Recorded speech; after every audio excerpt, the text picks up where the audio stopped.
అన్నమయ్య జిల్లా నందలూరు మండలంలోని అల్హాదీ welfare human rights federation ఆధ్వర్యంలో కువైట్ ప్రవాస నందలూరు యూత్ సహకారంతో 9వ తేదీ ఆదివారం నందలూరు బస్టాండ్ సమీపంలోని వైఎస్ఆర్ విగ్రహం వద్ద ప్రముఖ వైద్యుల చేత మెగా వైద్య రక్తదాన శిబిరం ఏర్పాటు చేస్తున్నట్లు ఆ సంస్థ చైర్మన్ మొహమ్మద్ ఇబ్రహీం, అన్నమయ్య జిల్లా ప్రెసిడెంట్ సయ్యద్ నజీర్, జిల్లా సలహాదారుడు షేక్ కరీముల్లా తెలిపారు.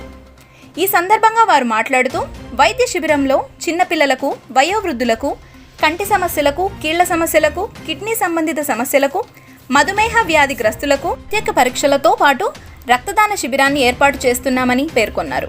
ఈ శిబిరంలో కడపకు చెందిన ప్రముఖ కీళ్ల వైద్యులు డాక్టర్ జహంగీర్, కంటి వైద్యులు డాక్టర్ ఆసిఫ్, చిన్నపిల్లల స్పెషలిస్ట్ సయ్యద్ ఫరూక్ హుసేన్, మధుమేహ సమస్యలకు డాక్టర్ జయభాస్కర్ రావు, కిడ్నీ సంబంధిత వైద్యులు doctor Satish Reddy, MD general doctor Rabbani పర్యవేక్షణలో ఉచిత వైద్య పరీక్షలు నిర్వహించి మందులతో పాటు వైద్యుల సూచన మేరకు ఈసీజీ వంటి పరీక్షలు కూడా ఉచితంగా చేస్తామన్నారు.